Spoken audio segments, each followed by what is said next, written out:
Shri Gayatri tours and travels Chardham యాత్ర complete travel plan. Tamil Nadu రాజకీయాలు ఎప్పుడూ ఊహించని మలుపులు తిరుగుతుంటాయి.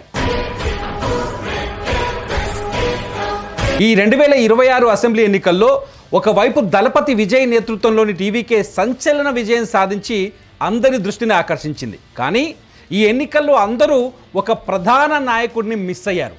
ఆయనే తమిళనాడు మాజీ బీజేపీ అధ్యక్షుడు కె అన్నామలై. ఈ ఎన్నికల్లో అన్నామలై ఎందుకు పోటీ చేయలేదు? బీజేపీ కూటమి వ్యూహాలు ఎందుకు బెడిసి కొట్టాయి? అసలు తమిళనాడులో బీజేపీ కథేంటి? పూర్తి వివరాలు ఈ స్టోరీలో చూద్దాం.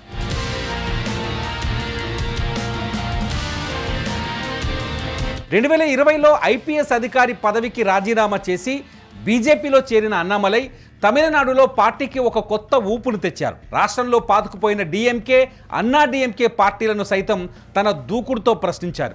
తమిళనాడు బీజేపీ అధ్యక్షుడిగా అత్యంత పిన్న వయసులోనే బాధ్యతలు చేపట్టిన అన్నామలై అలుపెరగని ప్రచారంతో పార్టీ ఓటింగ్ శాతాన్ని ఏకంగా 11.2% పెంచడంలో కీలక పాత్ర పోషించారు.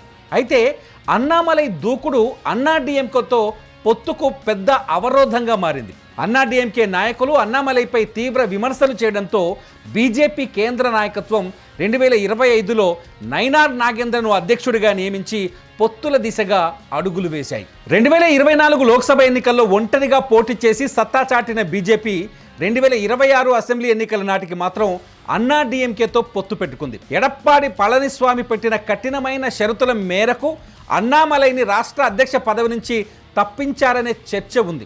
ఈ పొత్తులో భాగంగా అన్నామలైని కేవలం పరిమిత ప్రచారానికి మాత్రమే పరిమితం చేశారు. దీంతో ఆయన ఏకంగా అసెంబ్లీ ఎన్నికల్లో పోటీకి కూడా దూరంగా ఉన్నారు. ఈ నిర్ణయం వల్ల అన్నామలై మద్దతుదారులు, పార్టీ కార్యకర్తలు తీవ్ర నిరాశకు గురయ్యారు. బీజేపీని ఒక బలమైన శక్తిగా మార్చాలని భావించిన ఆ పార్టీ శ్రేణులకు ఇది ఊహించని దెబ్బగా మారింది. ఇక 2026 ఎన్నికల ఫలితాలను చూస్తే అన్నా డిఎంకేతో కలిసి బీజేపీ 27 స్థానాల్లో పోటీ చేసింది. కానీ ఫలితాలు మాత్రం తీవ్ర నిరాశను మిగిల్చాయి. ఎన్నో ఆశలు పెట్టుకున్నప్పటికీ బీజేపీకి కేవలం ఒక్క స్థానంలో మాత్రమే విజయం దక్కింది.